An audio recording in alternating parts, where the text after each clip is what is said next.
warahmatullahi wabarakatuh.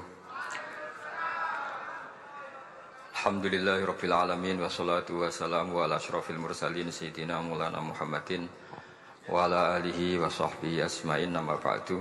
Ingkang sangat kula hormati Kiai Haji Dr. Insinyur Salahuddin sedanten keluarga Mbah Hasyim, sedanten dzurriyyah. Saya akan mengkagumi Gus Dur dari segi fikih. Ketika Gus Dur dilengsarkan dari presiden, yang paling saya kenang dan para ulama seluruh Indonesia, mungkin seluruh dunia mengenang adalah keberhasilan Gus Dur mengelola konflik itu tidak pertumpahan darah. Itu satu prestasi yang insya Allah jadi amal beliau, semoga mendapat ridhonya Allah Subhanahu wa Ta'ala. Karena yang paling dihindari oleh Islam sebisa mungkin adalah jangan ada darah menetes, apalagi hanya demi kekuasaan. Sehingga Rasulullah SAW sampai berdamai ketika terjadi tarik ulur di Sulhul Hudaybiyah. Saat itu Suhail bin Amr memberi sekian poin yang mendikte Rasulullah, semuanya merugikan Rasulullah. Tapi semuanya merugikan Rasulullah, tidak ada yang menguntungkan sama sekali. Tapi Rasulullah menuruti itu semua demi tidak bertumpahan darah. Padahal Suhail bin Amr zaman itu masih kafir. Sehingga menjadi fikih bahwa perdamaian itu harus kita jaga. Sampai ada ayat wa in janahu lisalmi fajnah laha wa tawakkal 'ala Allah. Jika mereka ingin damai, kamu harus menuruti itu. Sehingga damai itu pula yang zaman era Gus Wahid ketika beliau menginginkan negara berdasar Islam. Itu banyak di buku, termasuk beliau panitia 9 persiapan kemerdekaan Pebuki, juga tadi Gus Salahuddin cerita. Beliau akhirnya kompromi juga dengan negara yang berbentuk Pancasila. Kemudian itu disosialisasikan era Muktamar Situbondo, yaitu Kiai Haji Ahmad Siddiq, didukung oleh Gus Dur karena zaman itu beliau kalah sepuh sama Kiai Haji Ahmad Siddiq. Jadi itu fikih yang saya menjadikan pengagum Gus Dur, karena ibadah Darul Mafasid Muqaddamun ala Jalbil Masalah adalah ibadah yang luar biasa.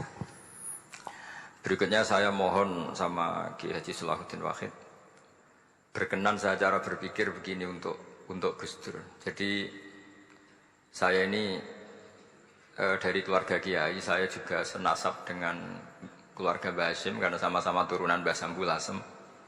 Jadi beliau adalah Abdurrahman bin Wahid bin Hasyim bin Asy'ari bin Wahid lagi, terus bin Abdul Halim 2 sampai Mbah Sambu. Kira-kira nasabnya sama dengan saya, dengan Mbah Hamid yang dari jalur itu. Saya mau bercerita begini. Watak seorang cucu itu biasanya mengalir dari pikiran besar mbah-mbahnya atau leluhurnya. Karena setiap mbah-mbahnya pasti berdoa dzurriyyatan thayyibah, yaitu anak cucu yang baik.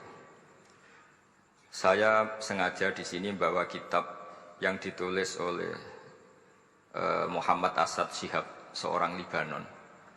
Menulis bahwa Mbah Hasyim Asy'ari adalah terhitung sebagai mujaddid, sebagai pembaharu Islam, setidaknya di Asia sini atau di Indonesia. Di sini ada kitab ini diterjemah beberapa kali, sebagian oleh Kiai Haji Mustafa Bisri, sebagian oleh Kiai Sodik Semarang. Saya punya edisi asli, edisi Arabnya. Karena saya dari awal ingin ngaji sama santri-santri Tebuireng. Karena buyut-buyut saya itu termasuk gurunya Mbah Soleh Darat. Jadi buyut saya yang di Kudus, Pondok Damaran itu dulu Mbah Soleh Darat pernah ngaji di situ. Dan Mbah Hasyim kecil pernah ngaji sama Mbah Soleh Darat. Dan tentu biasa itu dalam ilmu sanad. Guru-guru saya indukannya di Mbah Hasyim juga pernah ngaji beberapa ulama di Pantura.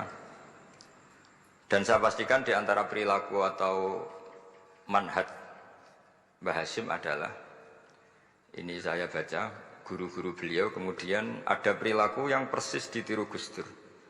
Jadi itu bukan sekedar bukan sekedar mitos atau kebetulan. Beliau punya pilihan-pilihan yang dipilih sampai akhir hayatnya.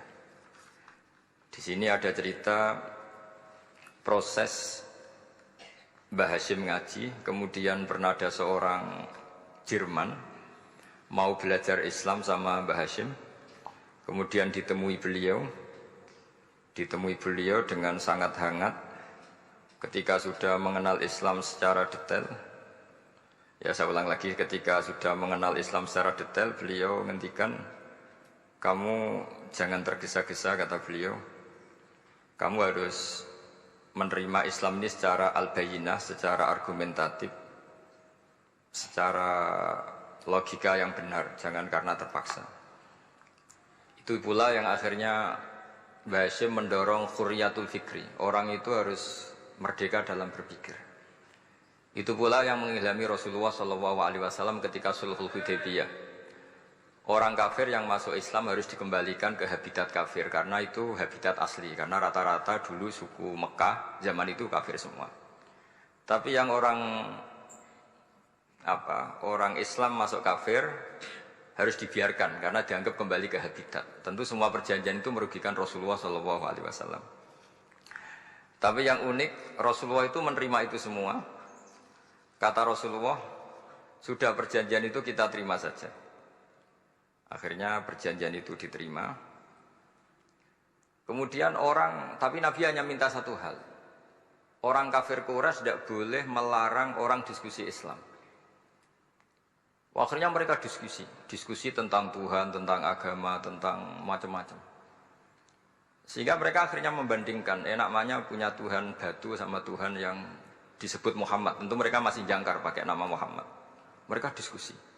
Kalau kita punya Tuhan berhala, efeknya begini-begini. Kalau Tuhan kita banyak, efeknya gini-gini. Diskusi. Yatafawaduna fil hadis. Mereka diskusi secara terbuka. Terus fama ahadun ya'kilu syai'an illa dakhala fihi. Kemudian seseorang yang berpikir secara benar, yang mengenali Islam, pasti akan masuk Islam. Sehingga karena mereka diskusi bebas tanpa tekanan, akhirnya mereka memilih Islam. Dan setelah memilih Islam, mereka akhirnya ikrar Islam sama ikrar ya cara sekarang ikrar, kemudian menjadi Muslim. Dan otomatis perjanjian itu dibatalkan. Makanya kata Imam Zuhri, guru Imam Malik, maka nafathun a'zuma fil Islam min sulhul Hudaybiyah. Enggak ada kemenangan Islam sehebat kemenangan dalam Hudaybiyah, yaitu orang berbebas berpikir. Kemudian kebebasan berpikir ini pasti mengarah ke mengaku yang benar, menanggalkan yang salah. Tentu orang dulu mendewa-dewakan Lata Uzza, pokoknya menuhankan makhluk, menjadi sadar bahwa itu aneh. Kenapa kita harus sembah batu yang dipahat? Kenapa kita harus menyembah makhluk dan sebagainya? Dan akhirnya mereka Islam. Tapi dulu kalau suasana perang itu keinginan orang hanya ingin menang kalah. Jadi yang kafir itu hanya ingin menang. Pokoknya jangan sampai kalah. Nggak pernah berpikir Islam itu apa. Di mana-mana perang itu ya pikirannya menang kalah. Tapi setelah nggak ada perang, meskipun segala perjanjiannya merugikan Islam, orang akan berpikir secara objektif. Makanya fama ahadun ya'kilu syai'an illa dakhala fihi. Tidak ada seseorang yang berpikir tentang Islam kecuali akhirnya masuk Islam. Sehingga itu disebut maka nafathun a'zuma fil Islam min sulhul Hudaybiyah. Enggak ada futuhat yang sebesar sulhul Hudaybiyah. Ya, kitab ini namanya Wadi'ul Labinat Istiqlalil Indonesia. Mungkin santri Tebuireng mungkin lebih tahu ya, karena harusnya lebih tahu. Jadi kalau tahunya baru sekarang ya rodo innalillahi wa inna ilaihi rajiun. Jadi saya tidak perlu bangga lebih tahu karena memang seharusnya Anda lebih tahu. Kalau tidak ya keterlaluan. Ya namanya itu Wadi'ul Labinatil Istiqlal Al-Indonesia. Ini saya baca tapi ini demi Gus Dur, artinya bahwa pilihan-pilihan itu mulai ada zaman Mbah Hasyim Asy'ari. Saya baca satu-satu ya, mulai kredibilitas ilmu beliau, karena dalam Islam itu harus ada sanad. Saya pernah ditanya seorang ilmuwan, Pak Bahak, kenapa Islam itu harus ada sanad? Kita kan orang cerdas, kan bisa berpikir sendiri, ngapain nunggu pikirannya orang-orang? Gitu. Terus saya bilang, agama itu agamanya Allah dan Rasul. Kalau pikiran kamu namanya agama kamu, bukan pikiran agama, kata saya. Kalau kamu punya pikiran, ya namanya pikiran kamu, tidak agama. Kalau agama itu harus bersanad. Jadi pikirannya Mbah Hasyim sama dengan pikirannya Mbah Mahfud pikirannya sama dengan Said Abi Bakar Sato sama dengan Said Zaini Dahlan dan seterusnya. Sampai logika itu sampai Rasulullah Shallallahu Alaihi Wasallam. Saya beri sekian contoh. Pikiran yang kita ciptakan bisa salah, misalnya begini. Dulu misalnya Nabi pernah bersabda, al-qatil wal maqtul finnar, pembunuh yang dibunuh sama-sama neraka. Jadi idal taqal muslimani bisayfihima fal qatil wal maqtul finnar. Jika dua orang muslim bertemu sama-sama bawa pedang, maka yang bunuh maupun yang dibunuh itu sama-sama masuk neraka. Makanya kita harus syukur sekali Indonesia itu paling menghindari membunuh, karena kalau sesama muslim membunuh itu ancamannya berat, sama-sama masuk neraka. Bukan sekedar diboyong dari pondok Tebu Ireng, itu neraka. Kalau diboyong pondok gampang, nanti mondok lain gampang. Terus logika sahabat begini, hadza al-qatil fama balul maqtul. Oke ya Rasulullah, kalau al-qatil masuk neraka namanya pembunuh, oke kita terima. Tapi fama balul maqtul, lalu dosanya yang terbunuh itu apa? Wong dia korban kok dia dibunuh? Apa jawabannya Rasulullah sallallahu alaihi wasallam? Jawabannya innahu kana harison ala qatli sahibi. Sebetulnya dia juga mentalnya pembunuh, cuma nasibnya terbunuh.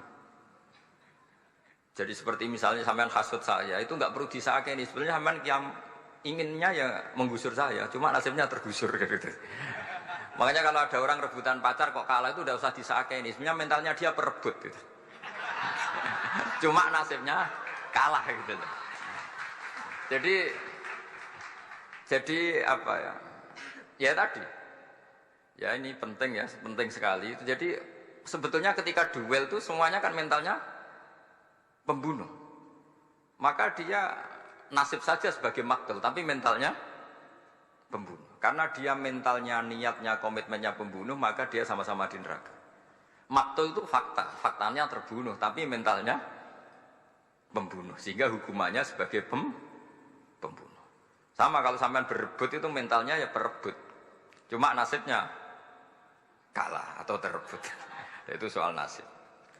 Ini saya baca dulu ya guru-guru Mbah Hasyim supaya clear. Selama ini yang dikenalkan beliau ngaji sama saya Mahfud, saya Khotib Minangkabau.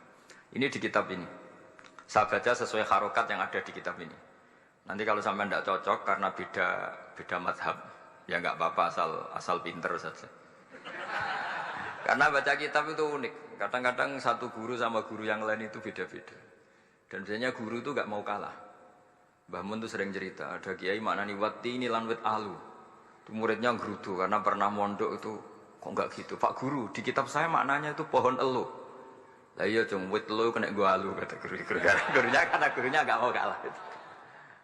Ada yang guru itu salah baca wal jarodin lan lawang. Muridnya enggak terima. Pak Yai saya pernah ngaji itu maknanya walang. Lah iya walang sing ning lawang cung. Itu memang kasus makna-makna di Jawa itu banyak. Karena awalnya memang wis rodok bodoni. Kenapa saya bilang bodoni? Yang bilang Mbah Mun makna Jawa ono bodoni ini ya. Karena watin itu kan enggak ada di Indonesia. Tapi kiai itu malu kalau gak iso maknani. Akhirnya wati ini wet elu. Tanyakan orang pakar ahli Jawa ya enggak tahu lu itu apa. Pokoknya butuhnya kiai itu ada lafaz ya ada maknanya. Padahal jenis itu enggak ada di Indonesia. Seperti haudat, itu maknanya di Jawa sekedup. Sekedup itu rumah kecil yang ada di Unta zaman dulu. Di Jawa ada enggak? Tidak ada. Kalau kamu tanya orang Jawa ini apa namanya? Namanya ya rumah kecil di atas Unta. Tapi di Jawa dulu punya makna namanya apa? Sekedup. Jadi Kiai Jawa itu luar biasa improvisasinya. Ya rodok bodoni itu. Lah yang sering bodoni itu bab halal haram, tapi bodoni apik. Yang tidak semua bodoni itu buruk, kadang wajib. Betul ya? Ini sama tergesola. Ini karena keahlian fikih saya juga barokahnya Mbah Hasyim Asy'ari supaya beliau senang.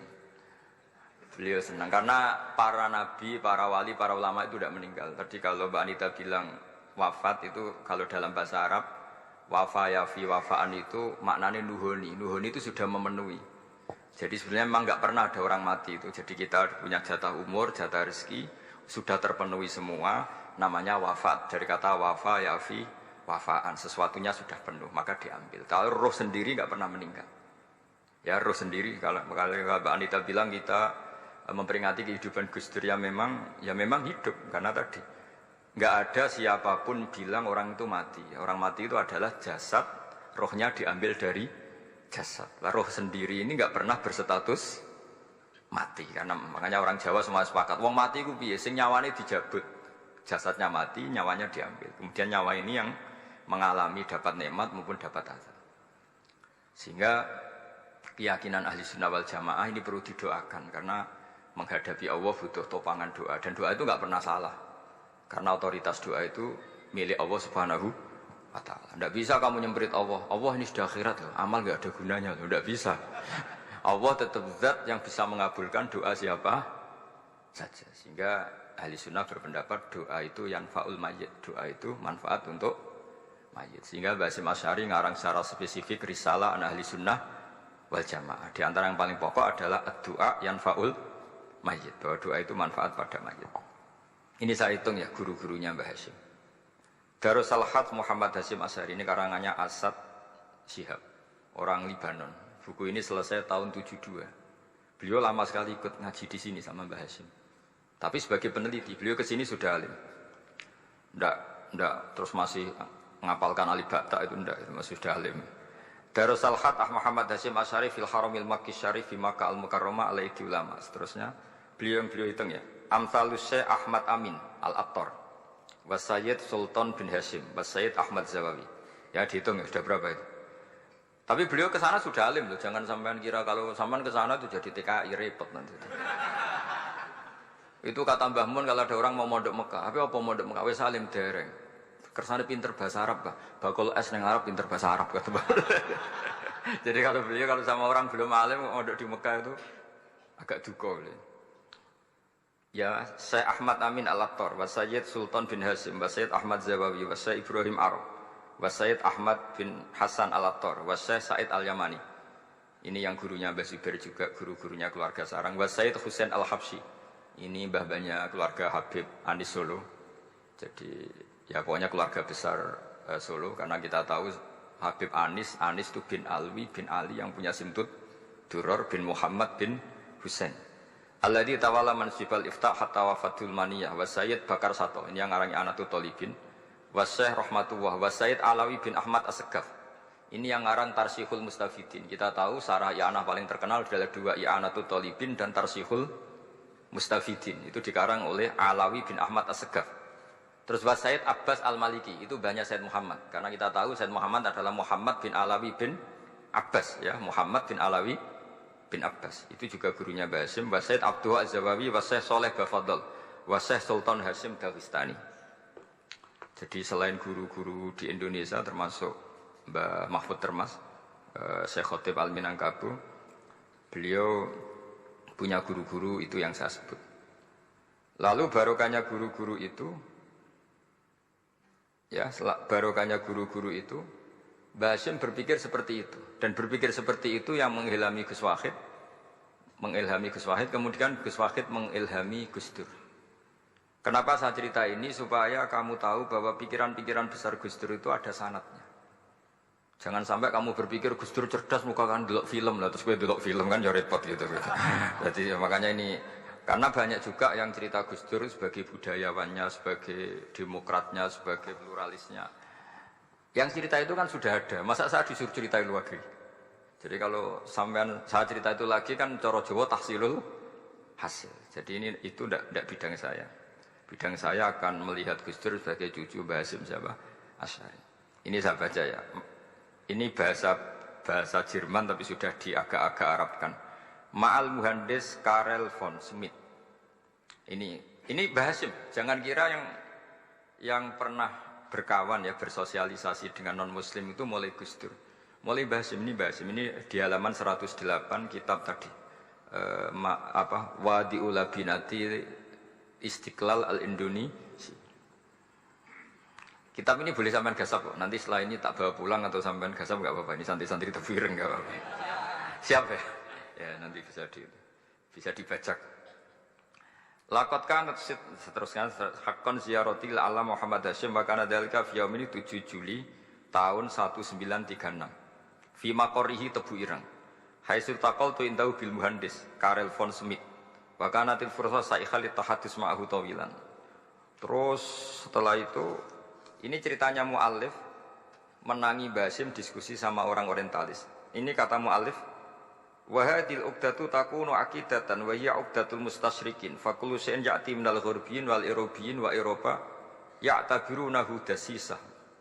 Jadi zaman itu Mbah Hasyim itu sering punya tamu dari Eropa, dari Barat, dari macam-macam. Sumastatrodal muhandis terus sampai. Nah ini cerita saja betapa Mbah Hasyim itu perkawanannya luas sekali. Terus ini cerita akhirnya orang ini sampai masuk Islam. Ketika masuk Islam, di antara pesannya Mbah Hasyim, saya ulang lagi, di antara pesannya siapa? Mbah Hasyim itu beliau bilang, kamu harus dipikir-pikir lagi katanya. Itu kan satu kearifan Mbah Hasyim ini saya baca karena saya takut ditegur ini. Saya juga nunggu surat kok tidak datang-datang ini kok, supaya cepat selesai. Ini bebas. Kalau ada surat malah kebenaran ini karena sudah mulai nyari-nyari. Ya jadi saya mohon nanti kitab ini bisa dikaji di sini. Nanti saya tinggal di sini ada cerita-cerita sampai beliau berteman orang Eropa, terus beliau macam-macam sampai terus saya teruskan. Summa arsalatku syirka ila Indonesia amin 1929 watana kola fi kasir minal mudun wa makata akhiran fi madinati Surabaya bi Jawa Syarqiyah wa min huna bada'atil hidayah wa taufiq taqudanihi ilal khairi. Hadas lautil hadis bil amil alladhi yakti fatratas tirah. Jadi orientalis tadi ketika berteman Mbah Hasyim lama-lama tertarik oleh Islam. Ketika mulai tertarik dengan Islam, wa sya'ara bil istiqra aruhi wal amni tam wa kaifa ya'budu rabbahu ibadatan haqiqiyah. Terus mulai tertarik dengan Islam, terus konsultasi sama Mbah Hasyim. Jadi tertariknya barokahnya Mbah Hasyim. Orang ini kemudian wabakiyal muhandis itu insinyur Karel von Schmidt di Indonesia hatnan dalatil harbul alamiyah sehingga perang dunia kedua selesai wa indama qawamal indonesiun didal hukmil al Hollande fi harbil istiqlal am wa kana al muhandis fi sufil indonesian dafahu islamuhu li syarika sak terus. Terus ini saya cerita, jadi Mbah Hasyim pernah mengislamkan orang Belanda, orang Jerman. Orang apa? Orang Jerman, terus orang ini hidup di Hamburg. Sampai akhirnya beliau dakwah Islam di sana. Jadi ini ini penting ya supaya sampean tahu bahwa Tebu Ireng mulai dulu adalah komunitas internasional. Ya, Tebu Ireng mulai dulu adalah komunitas internasional. Jadi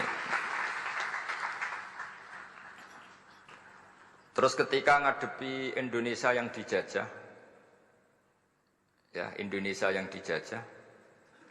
ini Mbah Hasyim bersama kawan-kawannya sepakat iktikaf di Multazam. Ini saya baca ya. Wa akhiran istama'a ma'a nukhbatin min haula'i talaba min zalama alaihi al-had Muhammad Hasyim ala ayata'ahadu wa yaqumu bi amalin fi lailatin lailan min laili syahri Ramadan.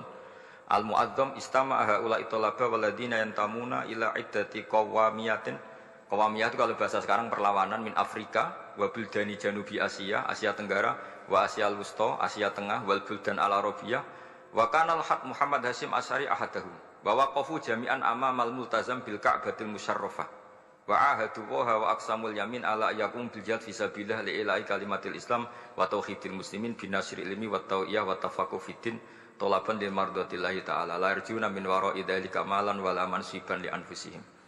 Jadi sebelum beliau pulang ke Indonesia, itu komunitas Asia Tengah, Asia Dekat, Asia Jauh, semuanya dijajah karena Mesir dijajah Prancis, yang Burma dijajah ini, yang Indonesia dijajah ini, semuanya berdoa di Multazam. Intinya Mbah Hasyim itu patriotik betul.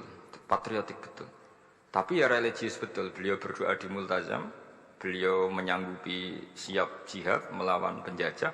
Tapi saat itu juga berikrar kalau semua itu tidak untuk nyari pangkat. Makanya saya yakin Gus Dur adalah orang saat jabat presiden karena supaya Indonesia tidak chaos. Buktinya apa? Ketika beliau dilengsarkan ya santai saja.